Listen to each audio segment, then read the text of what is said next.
প্রিয় দর্শক, আপনারা দেখতে পাচ্ছেন যে আমি আছি ডিয়ার হাই স্কুল, যেই মাঠ সেই মাঠে আছি।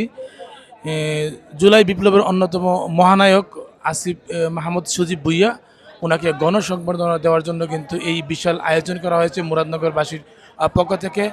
আমি আছি এই মুহূর্তে ডিয়ার হাই স্কুল মাঠে। আমাদের মাঝে কিন্তু মাননীয় উপদেষ্টা একটু পরে কিন্তু এসে পড়বেন। আপনারা দেখতে পাচ্ছেন যে এই এই গণসংবর্ধনা অনুষ্ঠানে কিন্তু হাজার হাজার মানুষের সমাগম, এবং তারা কিন্তু উৎফুল্ল মনে অধীর আগ্রহে কিন্তু বসে আছে আসিফ মাহমুদ সজীব ভুঁইয়া ওনাকে দেখার জন্য। দেখতে পাচ্ছেন আমাদের মুরাদনগরের গর্ব এবং আকবপুর গ্রামের কৃতি সন্তান, যুব ও ক্রীড়া মন্ত্রণালয়ের উপদেষ্টা আসিফ মাহমুদ সজীব ভুঁইয়া, ওনাকে দেখার জন্য কিন্তু মুরাদনগরবাসী আজ